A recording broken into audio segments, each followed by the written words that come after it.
Cortez is recognized for 5 minutes. Thank you so much, Madam Chair. And, you know, it's not lost on me that we are having a hearing today surrounding fossil fuel misinformation and disinformation campaigns on the same day that we are scheduled to vote on legislation that has been deeply influenced by the lobbying efforts of the fossil fuel industry. It's a wonderful opportunity for us to be speaking with the CEOs of BP, Chevron, Exxon, Shell, and the American Petroleum Institute. Speaking of which, Mr. Summers, as the president of the American Petroleum Institute, part of your job is to help lobby and advocate and champion the fossil fuel industry. And that includes particularly in legislation before the United States Congress. You told CNN on television, quote, "We are leaving everything on the field here in terms of our opposition to reconciliation. We are using every tool at our disposal to work against these energy proposals." And frankly, Mr. Summers, I appreciate your candor because most lobbying organization heads aren't as forthright and transparent about their efforts to manipulate U.S. legislation. So what does that all-out approach look like? Am I correct, Mr. Summers, that the oil and gas industry overall, including the companies that you represent and members you represent today, has spent about $55.6 million in lobbying within the last 10 months, this year alone? That figure sounds right to you, correct? Congresswoman, thank you for your question, but let me clarify something, first of all, about who the American Petroleum Institute is. Our mission, first of all, is that we're a standard-setting organization for the global oil and gas industry. Mm-hmm. We maintain over 700 standards in the areas of health, environment, and safety.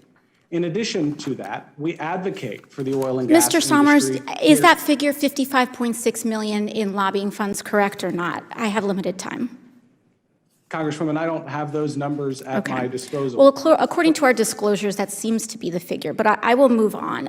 I would like to turn my attention to Mr. And I apologize, we just simply don't have much time allocated here. Mr. Woods, as the CEO of ExxonMobil, are you familiar with an individual by the name of Keith McCoy? I am. He was one of your top lobbyists, correct? He was a senior advisor in our Washington office. I see. Now, earlier this year, McCoy was recorded in a private session as saying, quote, "I liken lobbying to fishing. You have to bait. You throw that bait out there just to kind of reel members of Congress in because they are a captive audience. They know that they need you and I need them." And he also alluded to having weekly calls with certain members of Congress as debates around reconciliation were being formed. Are you aware of these calls? I'm not aware of the calls. You are not aware of the calls. Have you participated in any calls with members of Congress throughout this process of reconciliation and infrastructure? I have. You have. Are political donations ever discussed during your calls with members of Congress? No, they're not. They are not. Does your compensation package increase as a result, the value of your compensation increase as a result of increased production from Exxon's refineries? No, volumes from our refineries are not part of my compensation. Is your compensation tied to Exxon's stock price? Yes, it is. It is. And so I would assume with increased value in Exxon's stock price and oil production, that would have a boost in the value of your compensation, correct? My compensation is based on a number of metrics and parameters from environmental, safety, and value creation, technology development. It is a portfolio of responsibilities that the compensation committee judges me on.